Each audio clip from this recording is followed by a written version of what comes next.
Good morning, everyone, and welcome to the Sons of Sequoia podcast, broadcasting live from Wheat Ridge, Colorado, the home of the champions. Today is Tuesday, October 5th, 2021, and we will be discussing a New York Times op-ed from today's paper by Paul Krugman, Nobel Prize-winning Princeton economist, called On Very Serious People, Climate, and Children. How are you this morning, Michael? I'm doing fine. It's a beautiful day here, and this will be very interesting to see what Paul Krugman has to say. Yes. So we chose this one sort of last minute. We have not read it.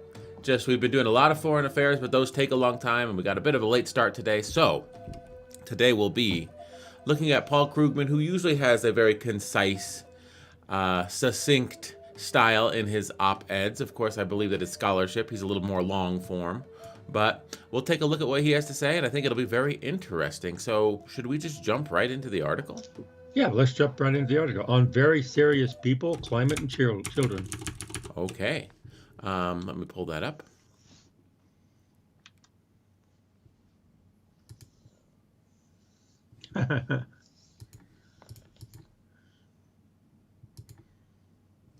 The first sentence is interesting in this article. It says, "Do you remember the days of Simpson Bowles' debt reduction plan?" I do not remember the days of Simpson I don't Bowles' either. reduction I don't remember that at all. I believe he explains it to us, though, right? Yeah, I think so. So Paul Krugman says, "Do you remember the days of the Simpson Bowles debt reduction plan? A decade ago, elite opinion was obsessed with the supposed need for immediate action on budget deficits. This consensus among what I used to call very serious people was so strong that Ezra Klein, now a Times opinion writer, wrote, 'Deficits somehow became an issue to which the rules of reportorial neutrality don't apply.'" What does that mean? That he is allowed to have an opinion in these issues. He can have an opinion about deficits. It's not just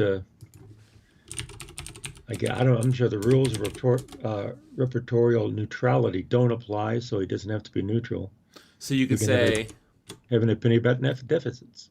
He's getting ready to say that, I think. Okay, I think you're right. I think that I just wasn't getting it. I wasn't getting it through my thick skull, but I think you were right. You got it. I didn't. Let me just make sure. It was a decade ago, so I guess it was about a decade ago. And I'm making sure the stream is up. We do have the stream live. Good. So, back to the article. Okay. We've decided that a decade ago, reducing the debt was so important that having an opinion on it was allowed by reporters. That's what we've learned so far, correct? By Ezra Klein, now a Times opinion writer. The news media more or less openly rooted not just for deficit reduction in general, but in particular for entitlement reform, aka cuts in future Medicare and Social Security benefits. Such cuts, everyone who mattered seemed to argue, were essential to secure the nation's future. Well, as someone that's on Social Security,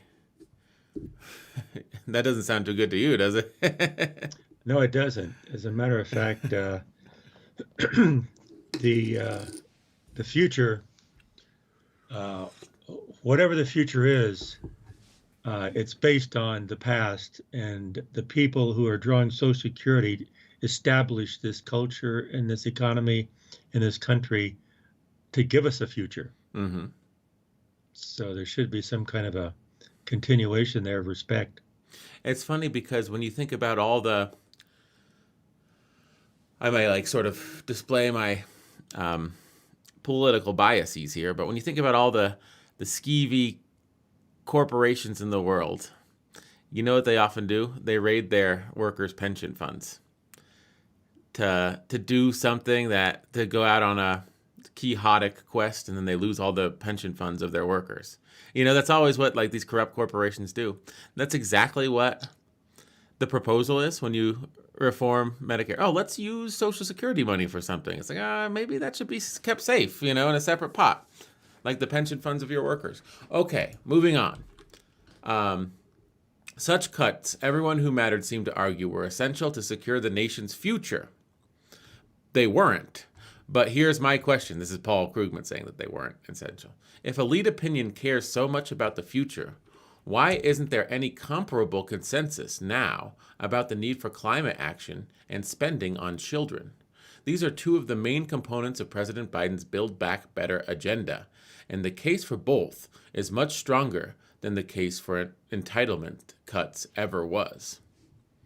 Okay, so we're getting to the thesis of the article. In other words, he's saying they were so anxious to cut Social Security benefits. Why don't you have that same energy with the spending on children and the climate change, which is probably more important? Yeah. So that we have a thesis. Yes, but I think we'll see what he has to say.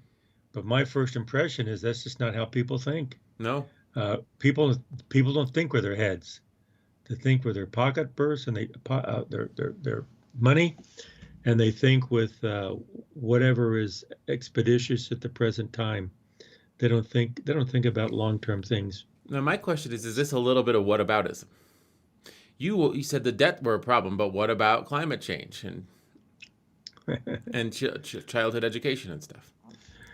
Yes, but I think his thesis is climate change and childhood education in children is much more important than cutting Social Security benefits. And it's not whataboutism because he said you were for gutting Social Security and giving it to rich people because you cared about the future. But if you really cared about the future, wouldn't you care about this?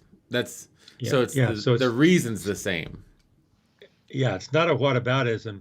It's saying if you really believe that, well, then expand it to something really important.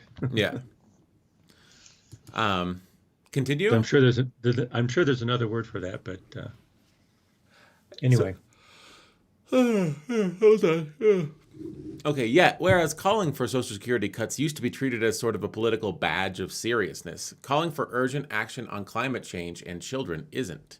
If anything, much reporting on current politics seems to suggest that a handful of Democrats trying to dismantle Build Back Better, to limit the Biden agenda to modest spending on conventional infrastructure, are being responsible, while the progressives are trying to make sure that we really do invest in the nation's future are really somehow unserious. Let's talk about what securing the future really means. Ooh. Yeah. Okay. So how do you feel about that? Well, he's trying to set the stage of pitting the progressives trying to pit people against one another, you know. Well, I think that people are pit against one another. He's just saying they're pit against one another. And the ones that don't want spending on climate change or children are trying to say, listen, we only need to spend on bridges and roads. Let's gut all the money for climate and children because we're responsible. We're serious. They're not serious. They just want a wish list of, protect from the climate, ensure that children have a prosperous future. That's pipe dream. And he's saying that's not a pipe dream. That's a serious thing that you can actually accomplish. The reason why you're saying you can't accomplish it is it not serious, That's what he's getting at. It's true. But the feeling I get is that quite often people will do things not because it's a good idea. They won't do things because it's going to have a good outcome. They do things because it's expedient. Mm-hmm. And they do things because a lot of times they will have personal skin in the game, and it's very personal. And they'll just argue in logical way some very good arguments I think he's getting ready to share with us. And people just don't look at that. They'll argue the other side, whether it's right or not. Mm-hmm. And we've seen this last year, since January 6th. People will use arguments that are really hollow, but they will stand behind them tooth and nail. Yeah. Let's see what he says. Okay. Do you want to read? Okay. The logic of demands for entitlement reform was always suspect. It's true that an aging population and rising healthcare costs may eventually force us to choose between tax hikes and benefit cuts, although worries about government debt have long been greatly overblown. But why was it urgent to take action in, say, 2010?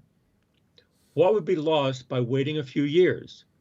If you thought about it, the elite consensus was that we needed to cut future benefits in order to avoid future cuts in benefits.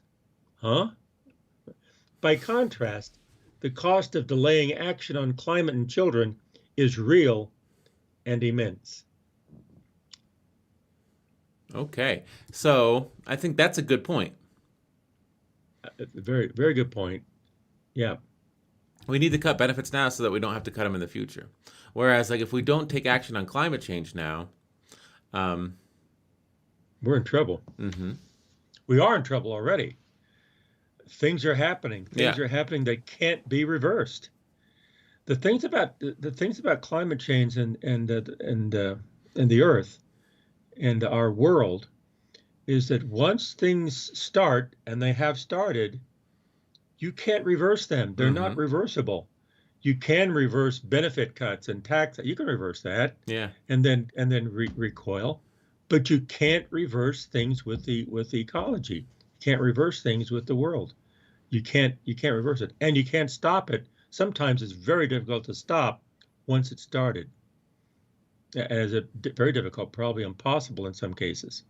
So we don't have control of the Earth once it starts doing something, or the Earth climate, but also the Earth climate is not just the Earth climate. The Earth climate is part of our solar systems and our solar the system around our Earth. And once that gets started, and how we react with that, you can't reverse it. Mm-hmm. So I think people think climate is something you control.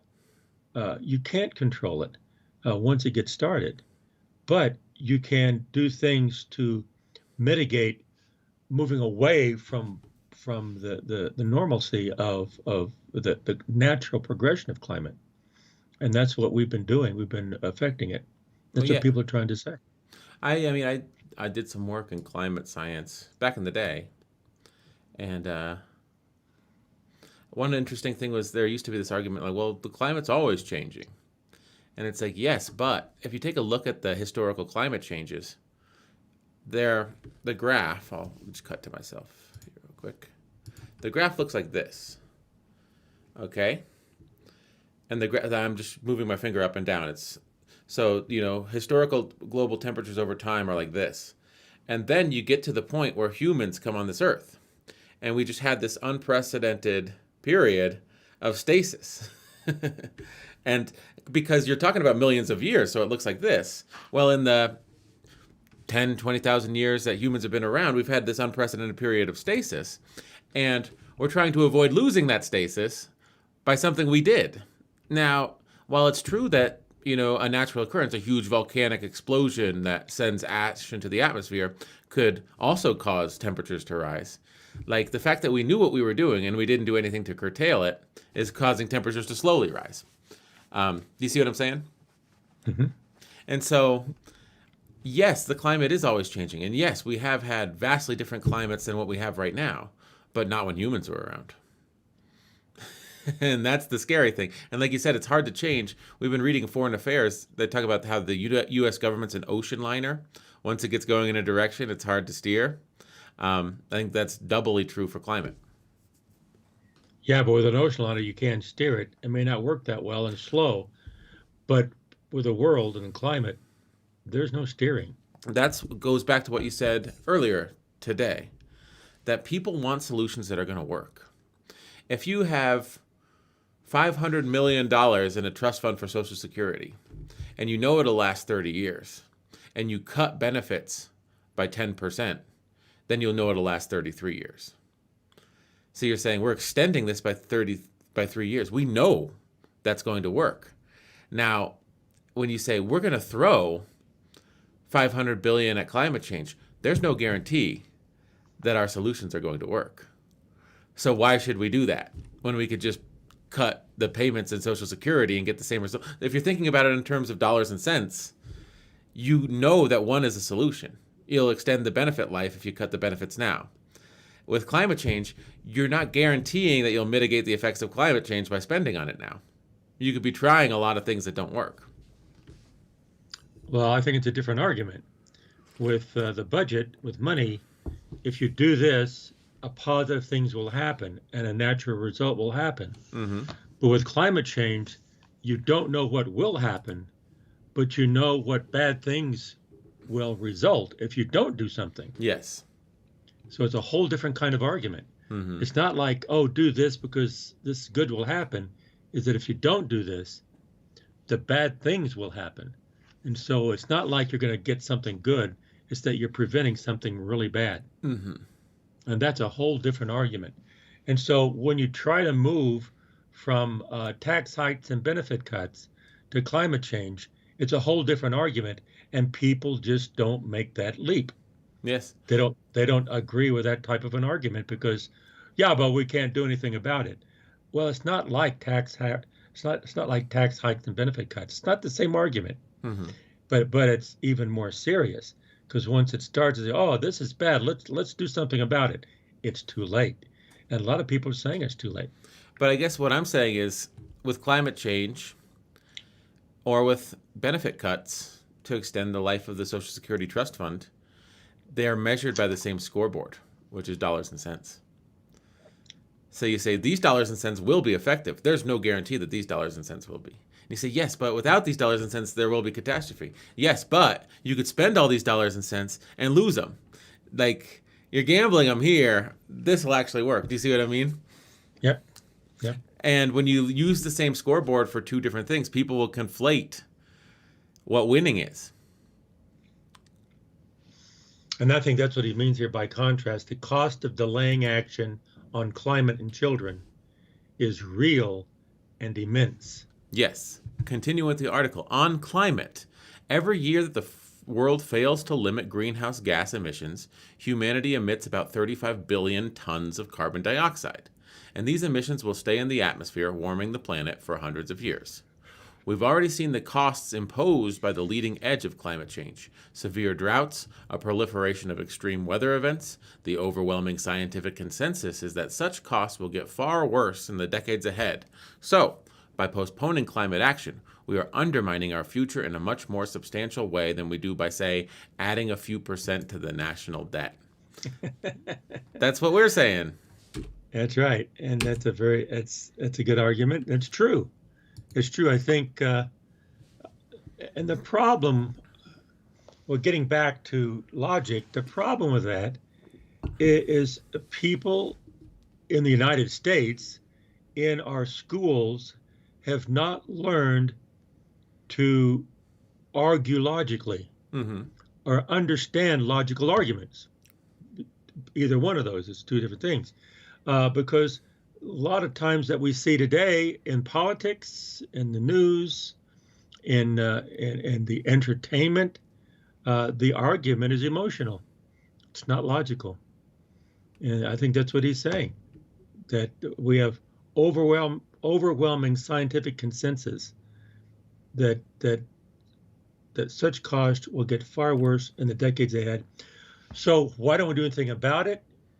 Because it's not emotional enough, and it doesn't fit their emotional argument. Yeah, I mean, I made this argument last year. I probably have made it on the podcast, but I made this last year, and I thought it was a pretty good one. So I'll reiterate it. Reiterate it, David. The coronavirus, COVID-19, and the mitigating steps that people were asked to take to sort of slow the spread was like climate change and fast forward.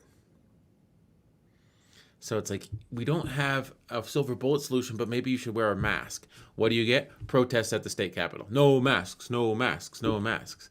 You know, it's like we don't have a solution to this climate change, you know, but in 30 years, we're going to have real trouble if we don't sort of transition from fossil fuels. What do you have? Protests. More fossil fuels, more fossil fuels, more fossil fuels.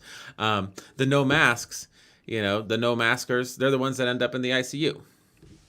And the no vaxxers are even more likely to end up in the ICU than someone that's been vaccinated. You know, you could wear a mask and end up in the ICU. It's just sort of luck of the draw. But So we were asking people, can you make Well, small let me back increment? Go let me ahead. back up, David. The no maskers. When you say that, I want you to say, but what? No, I want you to say, when you say that, in my mind, I'm thinking the no maskers. It's not that they will end up in the ICU. Is that all of their older relatives Mm-hmm. will end up in the ICU, and all of their friends and their relatives and their grandparents and their whole family is at risk because of what they do. That's the thing that they don't care about. Mm-hmm. And so when they see their grandfather, their grandmother, their mother, their father, their their their aunt, their uncle, or even their spouse, when they see that, the no maskers are increasing the risk of them going to the ICU Yeah. and being on their ventilator and dying. Yeah. I mean, it's just That's what you, makes me angry. and it's a personal choice. It's like you can either be anti-COVID or pro-COVID. You know. And I think these people are like, I'm pro-COVID. I want COVID to win. I'm not going to wear a mask. I want COVID to beat humans. I'm not going to get vaccinated. So, I mean, they made that choice, and I don't know. But it's a personal choice. You know, you can either be the good guy or the bad guy. Yeah. And you can choose to drive drunk. Mm-hmm. Why isn't it a personal choice to drive drunk? Why don't we have the freedom to get blackout drunk and start driving the car and run into people and kill people? Yeah. What's wrong with that? Why don't they allow that instead of along with the Yeah. anti-maskers?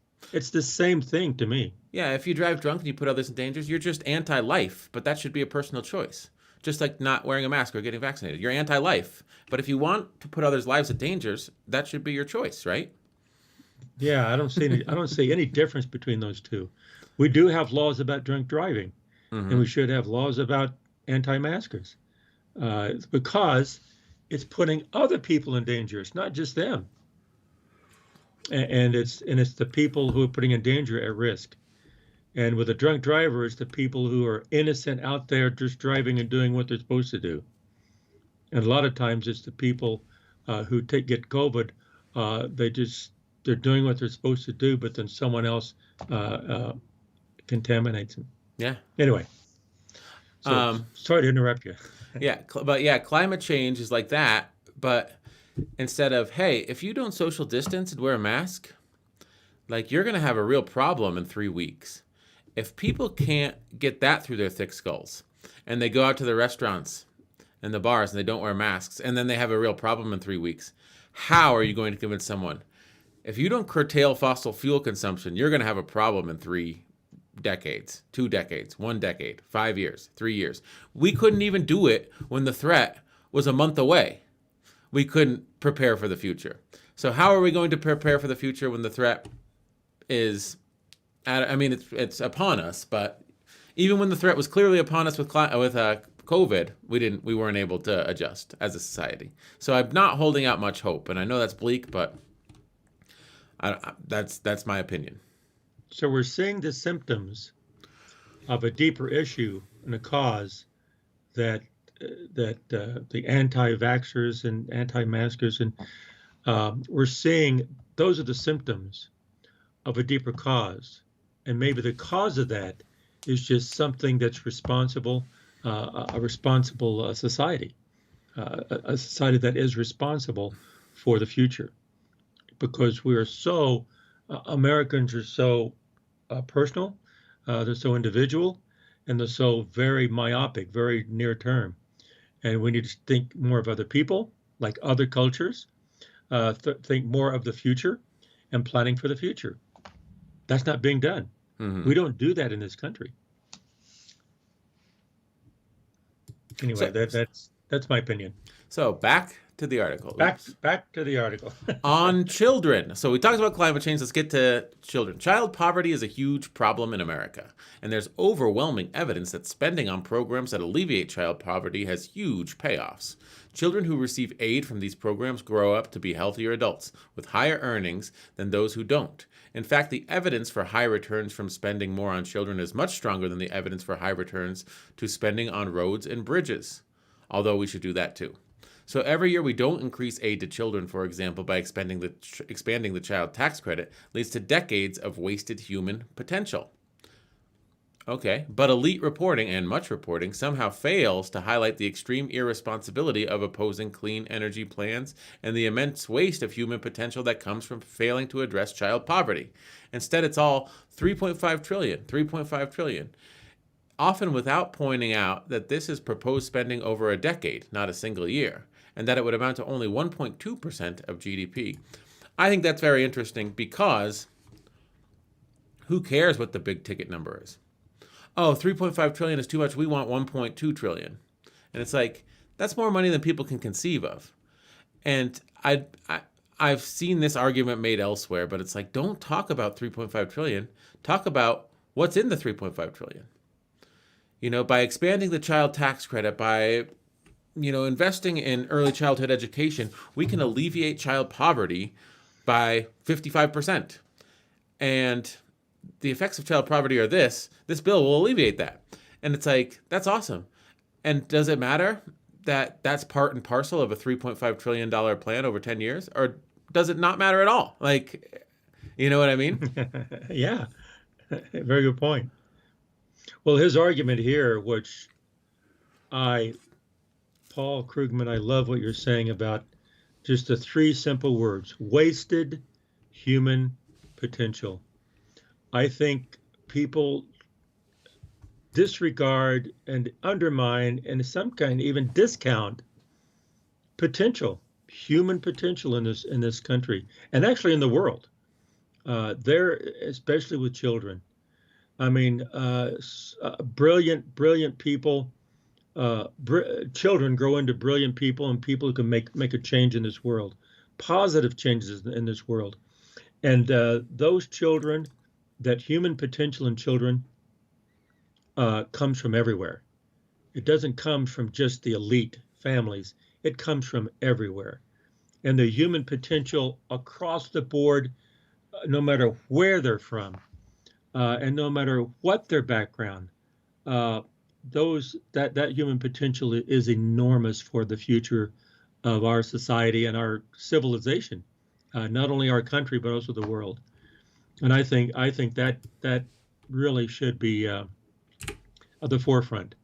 And so we're talking about aid to children, and also, you know, education of children, aid to children, but also supporting the family unit that supports the children as well. I think the greatest human atrocity is not even supporting the children and letting the children grow and grow into themselves, instead of telling them what they should do, and give them the open door so they can grow into something that's beautiful. Mm-hmm.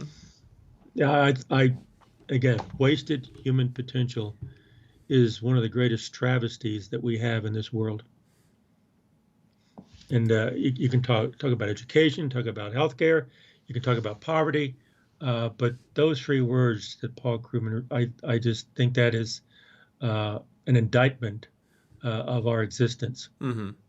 Wasted human potential. And spending on whatever plans they have right now, whatever people they have in place to man those plans, isn't the optimal thing. But what he's saying is, if you spend on, you know, child income tax credits and early childhood education and this and that and that and that, and we provide people opportunities, it may not be perfect, but it'll be better than nothing.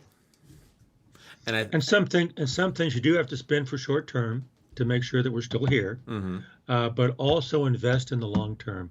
So you have to have a balance between the short-term returns and long-term equity growth, and the equity growth in our existence is on children. Mm-hmm. So shall we continue?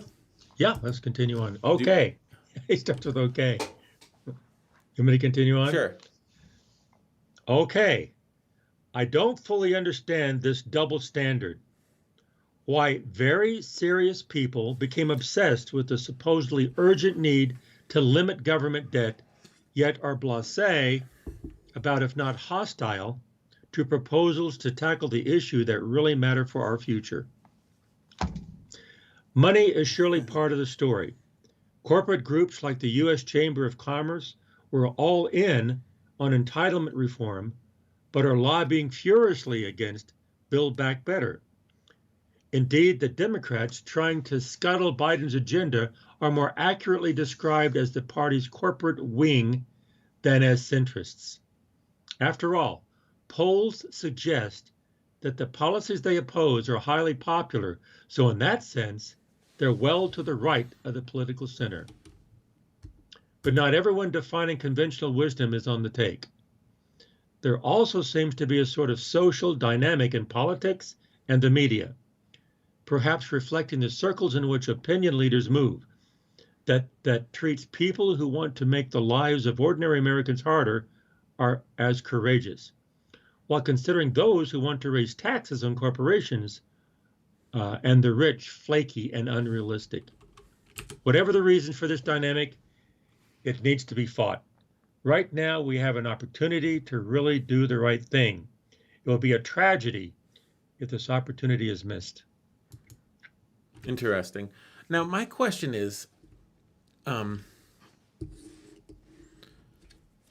just don't see a world where the government loosens its purse strings and provides all this funding to help mitigate the effects of climate change and improve the lives of children. Where if you're a corporate interest, even if you're a corporate interest in coal or oil, natural gas, where you wouldn't be in a unique position to form subsidiary companies that do wind farming or solar panels. I mean, you have a lot of infrastructure, you have a lot of trucks, you have a lot of ability. And yeah, it may not be your core business, but you're already attached to the grid. You understand how it works. You understand how energy production and moving it around and charging for it works. And you have millions, if not billions of dollars. And so it's like, well, this is going to fund renewables. We can't have that. We need to work against that. What if you say, okay, well, let's form a subsidiary. Let's form Halliburton Solar. Let's form Halliburton Wind. Let's form Koch Industries Renewable. And let's get that government money like we've been doing for the last 30. You also already know how to work with people to get government contracts. You know, these are the people that have been getting government contracts for the last 30 years. Why not just, instead of trying to stop the wind from blowing, why not use your position as someone who knows how to capture the wind when it blows and just say, yeah, pass the bill. We'll be first in line to take the government money. That's just, I don't understand why they fight against this when they could just use it to their advantage. Maybe it's because of an article we read back in the Foreign Affairs, us and them. Maybe our mentality in this culture, in the corporate culture, is this is who we are, and we have an agenda, and we have to push that agenda, and that's us. And against them, they are the opposite. We are the good guys, they're the bad guys. Mm-hmm. And so it's us and them. And so they don't see the bigger picture, how we all work together. I don't think they don't see us as winning if we all work together. And I think on the playing field, on the arena, within the arena, whoever wins triumphant beats the foe. And so it's not a collective thing, it's a us and them thing. And I think that could be one cause of why they don't think this way. Our mentality just doesn't think in that direction of cooperation. Yeah, I mean, I think that there's some truth to what you said, but I also think that there is a legitimate economic reason that these groups have to oppose some of these programs. And it's not legitimate from the terms of you and I, or like, American citizens. American citizens will benefit from this. So why is it bad? Well, I'm sure that the Koch brothers and the Heritage Foundation, the Cato Institute, the Heritage Foundation. Let's just say the Heritage Foundation. They have very good reasons why this would be bad for the people who give them money. And the question is, are they wrong too? Or will it be bad? You know what I mean? Or my question then would be, is it bad because you will see a return in 30 years, not in the next 6 months? Is that it? So all they see is short-term return, not long-term growth. Yeah. I don't know. That's more of a question than a statement. So here's the Heritage Foundation Budget Reconciliation Tracker, tracking Biden's socialist big government proposals. And I feel like, this is Joe Coors, was one of the founders of the Heritage Foundation. And I feel like if he hates socialism so much, why doesn't he build his own roads to ship his beer? Because he's on U.S. highways and interstate highways. I see him. I watch him go on to the interstate highway we live right near Coors. And it's like, hey, if you hate socialism so much, build your own road. Don't use the interstate. Yeah, that's true.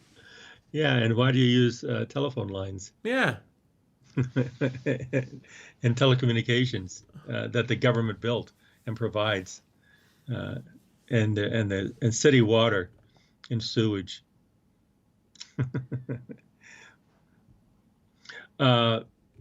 It's again, I think it just benefits their cause. Mm-hmm. They'll pick and choose what people will follow and not follow if it benefits their cause. Yeah, the Cato Institute is the Koch brothers. Oh, I'm pulling this up and I don't even have the browser. No. Oops. Hold on. So yeah, Cato Institute is the Koch brothers, formerly called the Charles Koch Foundation. So I guess they're libertarian, so they want no government intervention at all. Mm-hmm. So I guess there is an ethos to why you would oppose this bill if you're the Cato Institute. Right. And I don't know. It's a different discussion and maybe another podcast, but when we talk about all the different perspectives and views, and in my mind, and my feeling is that they all have a point. But the problem is that they take the point to extremes. Yeah. And so like libertarians, they do have a point, but you can't have everything that way, because some things you want socialists, and some things you want libertarian, and some things you want it to be more democratic, and so you want it to be more. So it's not us and them again. It's not either the good guys or bad guys, the white hats or the black hats, and it's a combination. It's a working together and cooperation. Yeah. Again, going back, we don't really cooperate and give and take as we move forward. Well, I mean, we use this all the time on the podcast, and I firmly believe it's like my political mantra. Like you said, everyone has a point. The Cato Institute could explain to you why this Build Back Better bill is terrible. And they would be very well reasoned and well documented. But I say this all the time, and I think I'm right. Where you stand depends on where you sit. So from the Cato Institute's perspective, the reason why they oppose it isn't in the interest of scholarship or not even in the interest of ideology. It's in the interest of the people that give the Cato Institute money to perform their scholarship. It'll be detrimental to them if this bill passes. That's why they're against it. And that's why anyone's against anything. And I think the fascinating thing for me is you can support policies ideologically and then they end up harming you. Oh, I do think that we should increase this tax to help provide for education for children. And then you're a small business owner and the income taxes you pay as an S corporation are just too high to pay your rent for your lease, and you have to shutter your doors. And you say, if only I hadn't have had that idea that the taxes should be enough to, help out children, my little business would still be in business. And so I really support lower taxes because the tax burden was too high for me to stay in business. So it's like, do you support lower taxes or do you support, providing early childhood education for children? There's trade-offs. And I think, if you're an independent business person and taxes are the make or break, that taxes are where your margin lives, whether you're taking that money home or you're giving it to the government, it really hurts. So the lower the taxes, the better. And the people that fund these institutes, they're not workers. They're owners. They don't have a job. They're not W-2 workers for Amazon. They own companies and they pay W-2 workers. That's the type of people that start these foundations. And so the scholarship coming out of these institutes against a Build Back Better plan will be scholarship that explains to other people that are owners, not workers, why this is bad. And to an owner, that'll make sense. To a worker, they'll say, that's above my pay grade. Yeah. So what do you think about that? I totally agree. I agree that I think what I think, David, is coming to a close here, if that's okay. Yeah, I think that's good. I think the arguments that we keep coming back to, and the arguments that a lot of people provide, and on and on and on. And we've done this podcast a number of times, and we have all different views, and it's very stimulating. I really, really love it. But we're coming back to your statement of where you stand depends on where you sit. And I think you could write a very compelling article about that saying. That's the title of your article, and not even an article, a whole journal article on all these examples and all a taxonomy of that, of a structured taxonomy of the application of that saying, where you stand depends on where you sit, on all different areas, because it's so true today. And then counterexample that with what if you didn't do that, and what would be the counterexample for progress in the future. So anyway, I'm just throwing that out as something to consider for the future, because I think that would be an excellent thought process that can have they can have returns. Yeah. Well, I think not only for you or me, but everybody, for Paul Krugman and other people. Mm-hmm. Well, I think the more you have, the more you have to lose. There's this saying, if you're not anti-establishment at 20, you got no heart. And if you're not establishment by 30, you got no brains. So once you have something to lose. And so it's easy to say, no, the establishment's wrong. Or, if you're an 18-year-old kid, you just got the right to vote, and you got Bernie saying all college should be free. You're like, I'll take $200,000 less of debt in 4 years. That sounds great. Now, if you're someone your age, that, your children are already through college, you're like, wait a minute.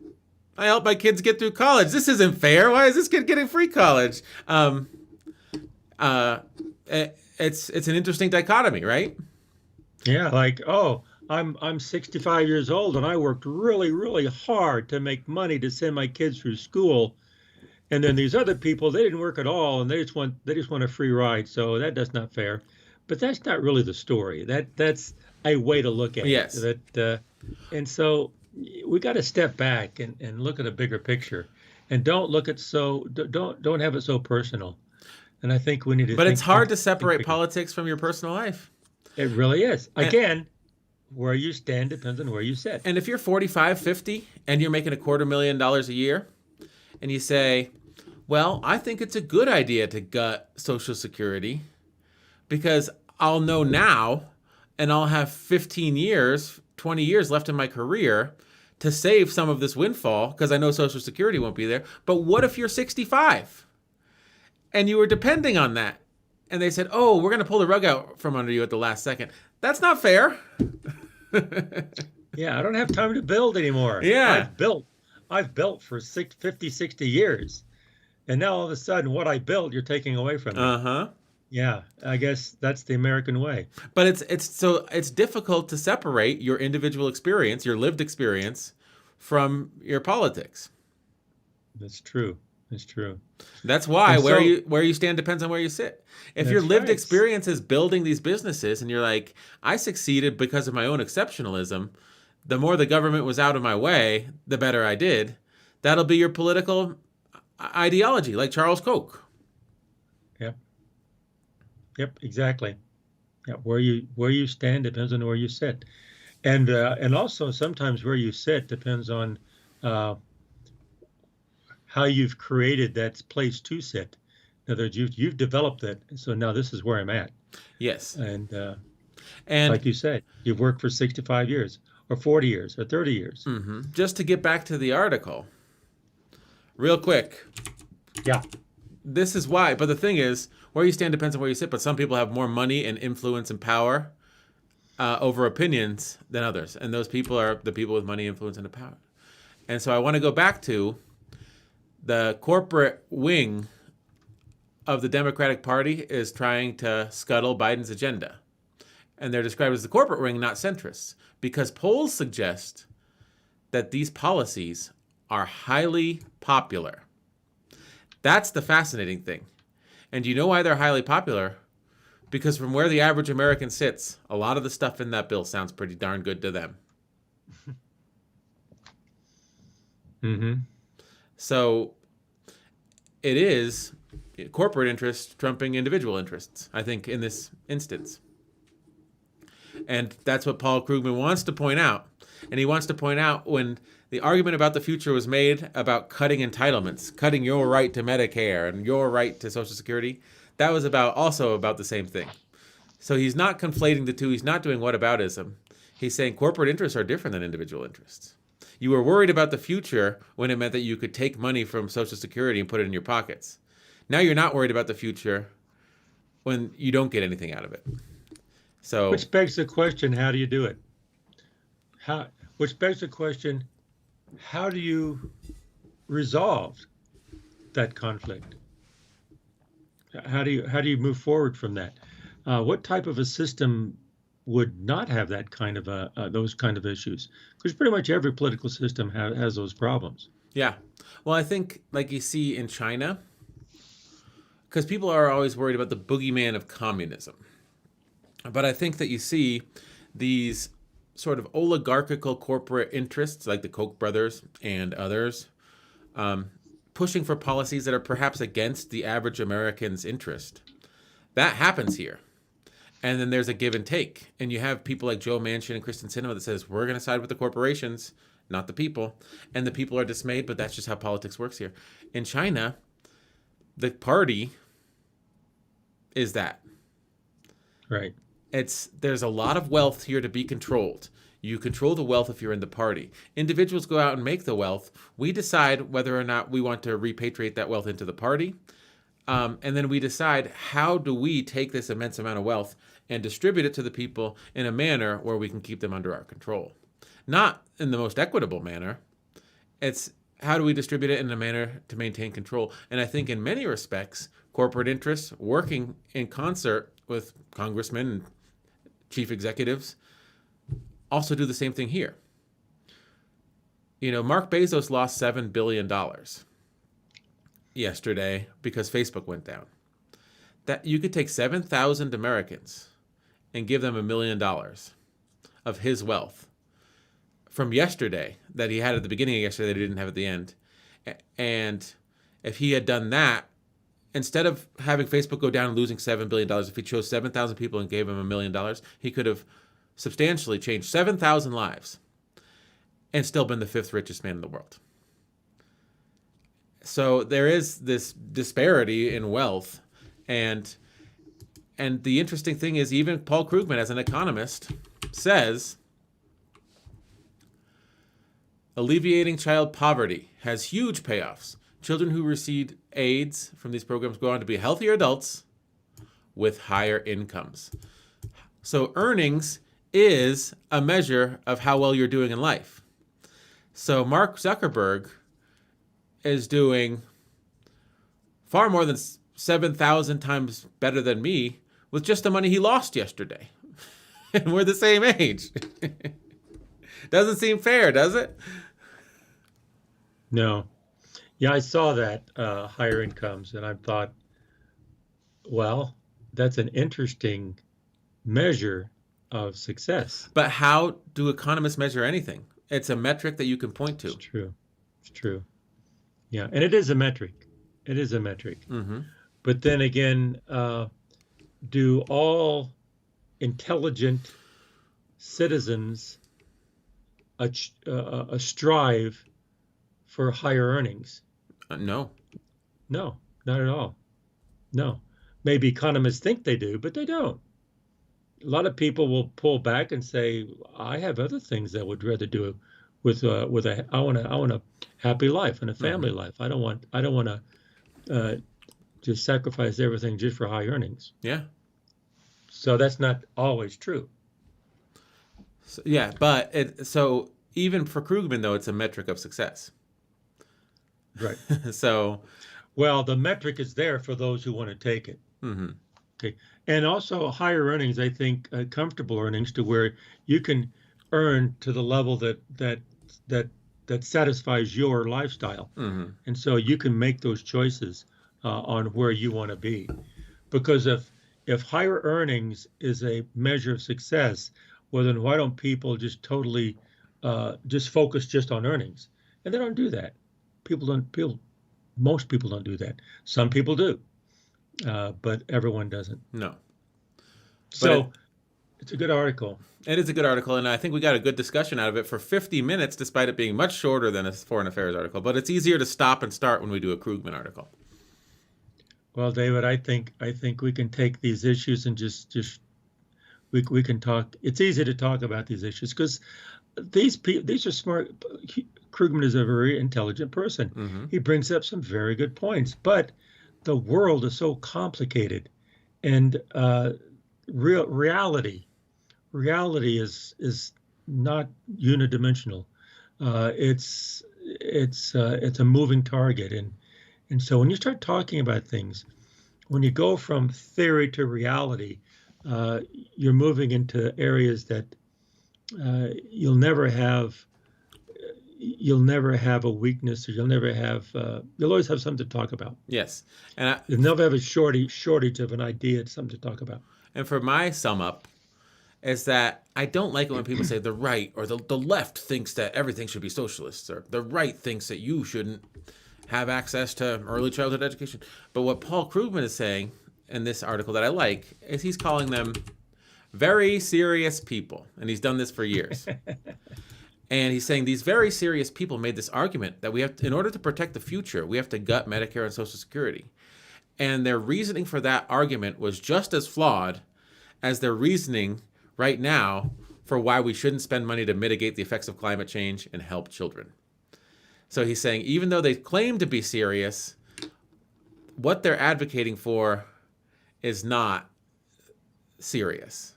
And I think that's a good point. He's attacking them on their stances, not on who they are. Does that make sense? Mm-hmm. He says, okay, I don't fully understand this double standard.